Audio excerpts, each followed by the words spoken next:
I'm now going to be showing you some volumetric stacking techniques for ecosystems.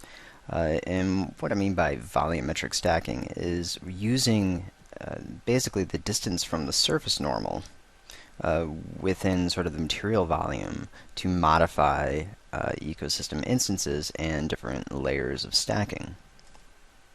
So what we'll start out with is just using a standard terrain. I'm going to go to the scale of it and bring it down to about 50 meters. Let me scale down the height a little. And then I'm going to go into the terrain editor and just zero the edges a little bit. And then I'm going to go ahead and load in material for this. And under material layers, I'm going to select the dark grass procedural. And we can edit the material. And we're going to add an ecosystem. So what we're going to start by doing is adding basically some leafless trees, and then we're going to add a stack on top of that of the vegetation and leaves on top of that. So we'll go ahead and add in a tree, and let's use the leafless tree side, or we can use, actually it might get better coverage with one of the winter trees. So I'm going to actually use the winter tree E instead of the leafless ones. And populate.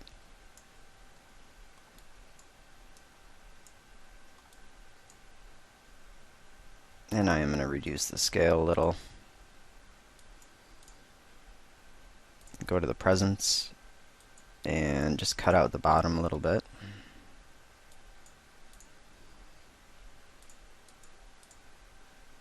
And reduce our density a little.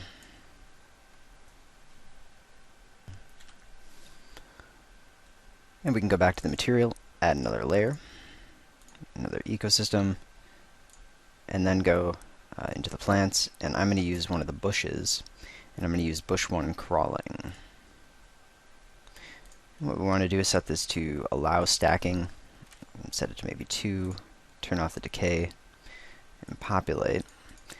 Now, we want it to stack on top of the trees, but what I really want is just stacking on top of the trees and just that higher level. I'm going to change the size variation and go to density and increase that. So the problem we're faced with is that we have all of the vegetation populating on the bottom when we really just want it on top of the trees. Or at least we want to be able to change, or I want to be able to change the scale on the bottom and basically just have it filling in the leafless trees, the winter trees, to create sort of a custom foliage. So what we need to do is use a control that typically isn't available within most materials.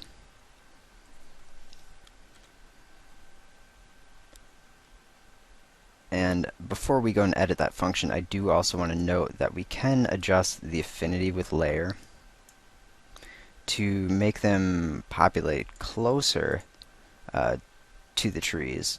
But the problem is we lose a lot of that fill area that was populating on the trees before, and now it really isn't. And then we still have everything on the ground showing up.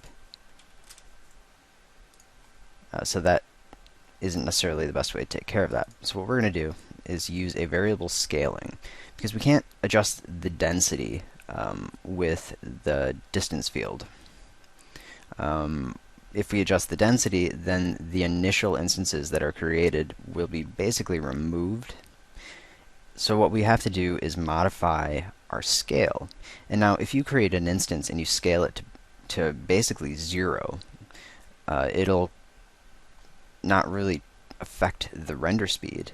It'll basically be like the instance isn't there at all. So what we want to do is keep the instances on the tops of the trees at full scale and take the instances closest to the ground and reduce them to basically 0 scale, so they're really not part of the scene. So we'll turn on the variable scaling. We're going to edit the function.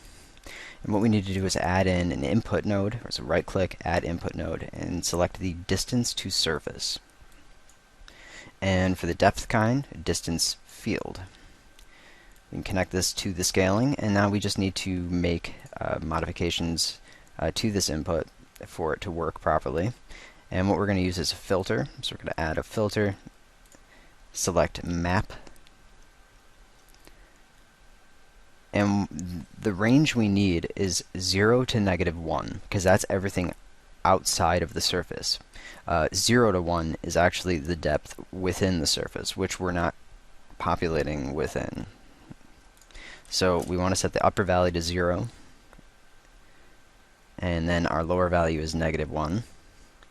And now we need to adjust the output range. I'm going to select the lower value at 1 and upper value -1, and kind of reverse that. Let me clip the out of range values, click OK, and populate.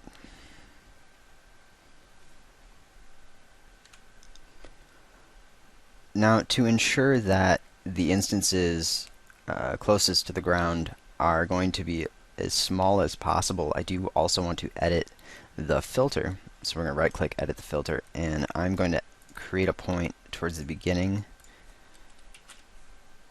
-0.8, and set it to -1, and that way we can take the lower range and just cut those out a bit more. So we should be able to move pretty close and even see in the OpenGL whether or not the instances are small enough to be excluded. And it looks like they are. So depending on the steepness of the terrain, and as you start reaching higher elevations and bigger objects, the distance field can change. It may not cut it out as precisely. As you can see over here, we do have one instance that's still on the ground. And we can go into that scaling and change the input range, say -0.5, which is actually going to reduce that clipping range. Try -2, and that'll expand that distance a little further. So you can go in and modify that. Now, as you start to reach the flatter areas of a terrain, especially, we get towards the edges, the distance field changes very quickly because there's very little change in the altitude. So because of this, the distance field can change a little bit in how we adjust it. I'm going to go back to the density, and we can increase that a little more. Go to the scaling, reduce scaling, fill it in.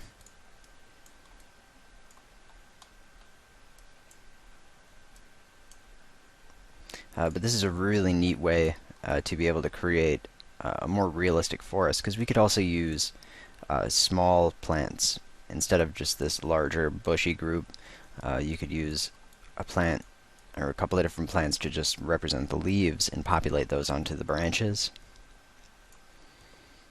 So it does give you a lot more control over the detail. And you no longer have to populate trees like this with their own individual ecosystem. Before, what you would really need to do is convert the trees over to objects and then apply an ecosystem to the material of, say, the branches. But now we can just use the stacking and populate that directly onto the trees, and with that distance field we get a lot of control.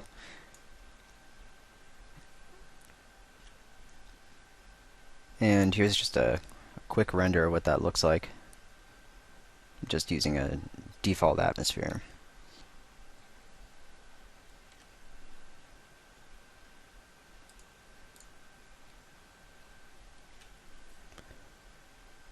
Now, I've just loaded in a scene that I have included with the training, and it's called Distance and Alt Mix. That's a distance field plus the altitude input mixed together in a way. I'm basically subtracting one from the other in order to change the color of the instance stack throughout the distance field. And by using the altitude, we can have an almost perfect offset from the surface, so that the scale, or in this, the color, changes as we reach a certain height from the surface itself, up and down. So not just the distance field.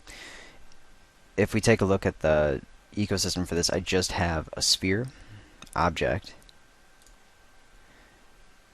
So it's just a simple object, and we take a look. What I'm doing is controlling the variable color, and this is the color map, kind of that wavelength color map that's included. And if we edit the function, we can take a look at what is controlling, and it looks like I do have an extra color map in here. It's no longer used. We've got color map connected to this input here. And the scaling, I don't know if that's actually turned on or not. And the scaling is not turned on at the moment, so it's just controlling the color. So we have a distance field with the map, and the range I'm using in this case is -3, so 0 to -3, because we're going outside of the surface quite a bit. And then another map filter connected to the altitude input, which is just using an absolute value. So that's based on the meters. And then 0 to 350, because that's basically the height of the terrain, or the height of the affected area and the height of the stack. And then I'm subtracting the distance field, or subtracting the altitude from the distance field. So if I went over to 0, we would see just the distance field. And as you can see, there's quite a difference where it's not really an absolute offset. It does change depending on the elevation and slope, and we get a lot different of a color variant. So if we just subtract the altitude, making sure it's adjusted properly to the stack area, we can level that out and basically have a color map that affects the altitude from the surface, which is pretty neat. Now, I've got the force regular alignment of instances turned on.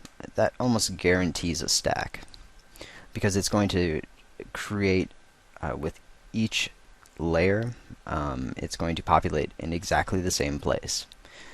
So it doesn't really matter the density if that's turned on, because the initial place where it is populated, and then the additional stacks beyond that, are all going to be in the same place. So it will pretty much always go to your max stack amount if you do have the force regular alignment of instances turned on, and not too many changes to the way the scaling and the offset set up. If we turn that off, we see a big change.